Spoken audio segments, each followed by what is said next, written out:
بسم اللہ الرحمن الرحیم۔ السلام علیکم۔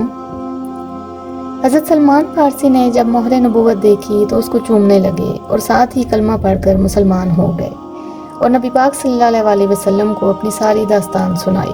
حضرت سلمان فارسی جب اپنا گوہر مقصود پا چکے تو اس دولت کو اپنے دل کے خزانے میں رکھ کر آقا کے گھر واپس آ گئے۔ اتنے مرلوں کے بعد آخرکار وہ دین سے ہم آغوش ہو گئے۔ حضرت سلمان فارسی غلامی کی مشغولیت کے باعث مذہبی فرائض ادا نہیں کر سکتے تھے، اس وجہ سے غزوہ بدر اور غزوہ احد میں شریک نہ ہو سکے۔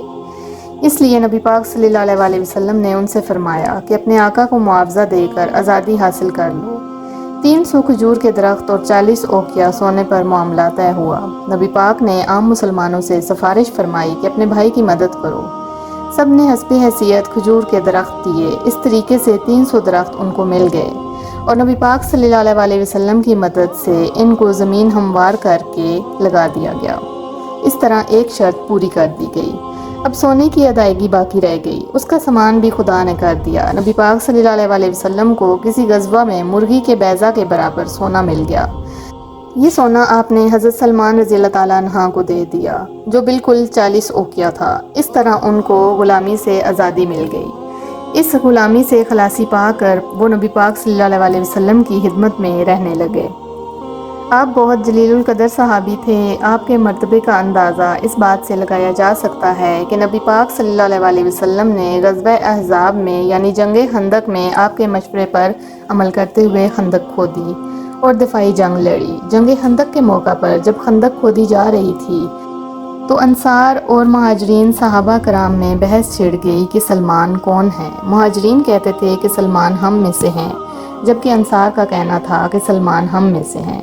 اسی دوران پیارے نبی صلی اللہ علیہ وسلم تشریف لے آئے۔ آپ کو جب ساری بات کا علم ہوا تو آپ نے فرمایا کہ سلمان میرے اہل بیت میں سے ہیں۔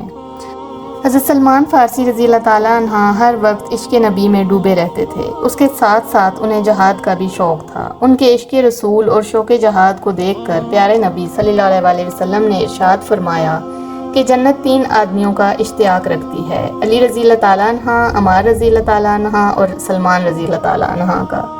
ایک موقع پر آپ نے ارشاد فرمایا کہ سلمان علم سے لبریز ہے۔ آپ بہت قناعت پسند درویش صفت انسان تھے، دنیا داری سے دور بھاگتے تھے۔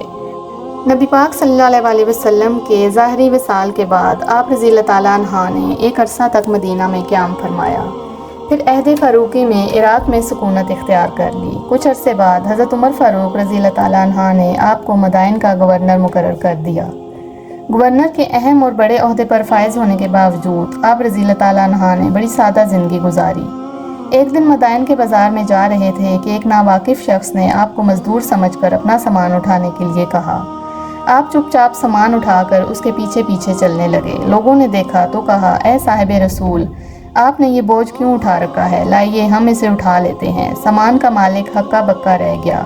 پھر نہایت شرمسار ہو کر آپ رضی اللہ تعالیٰ عنہ سے معافی مانگی اور سامان اتروانا چاہا، لیکن آپ نے فرمایا، میں نے تمہارا سامان اٹھانے کی نیت کی تھی، اب اسے تمہارے گھر تک پہنچا کر ہی دم لوں گا۔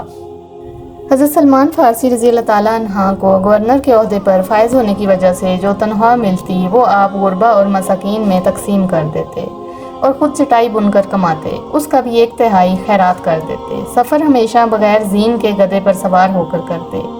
ایک دفعہ اسی طرح آپ رضی اللہ تعالیٰ عنہ گدھے پر بغیر زین کے سفر کر رہے تھے اور پیوند لگا کرتا پہنا ہوا تھا۔ ایک شخص نے ان سے پوچھ لیا کہ اے امیر، یہ آپ نے کیا حالت بنائی ہوئی ہے؟ آپ نے فرمایا کہ آرام و راحت تو صرف آخرت کے لیے ہے۔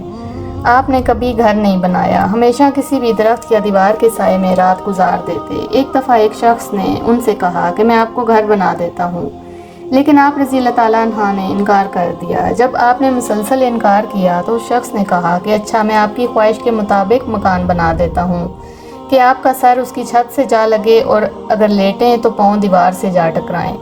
اس کے بعد آپ نے حامی بھر لی اور اس شخص نے ان کو ایک چھوٹی سی جھونپڑی بنا دی۔ جب آپ کا آخری وقت آیا تو آپ کا کل اثاثہ ایک کمبل، ایک بڑا پیالہ، ایک لوٹا اور تسلا تھا، لیکن زہد و تقویٰ کا یہ عالم تھا کہ انتقال سے پہلے حضرت سعد بن ابی وقاص آپ کی عیادت کے لیے حاضر ہوئے۔ دیکھا کہ حضرت سلمان زار و قطار رو رہے ہیں۔ سبب پوچھنے پر فرمایا کہ سرور کائنات صلی اللہ علیہ وسلم نے مجھ سے عہد لیا تھا کہ دولت دنیا جمع نہ کرنا، اور میرے پاس اس دنیا کا اس قدر سامان جمع ہو گیا ہے، ڈرتا ہوں کہ کہیں اس اسباب دنیا کی وجہ سے آخرت میں آقا صلی اللہ علیہ وسلم کے دیدار سے محروم نہ رہ جاؤں۔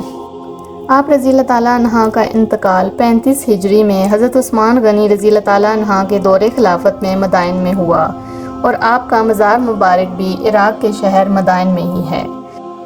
اللہ پاک حضرت سلمان فارسی رضی اللہ تعالیٰ عنہ کے درجات بلند فرمائے۔ میں امید کرتی ہوں کہ حضرت سلمان فارسی رضی اللہ تعالیٰ عنہ کا واقعہ آپ کو پسند آیا ہوگا۔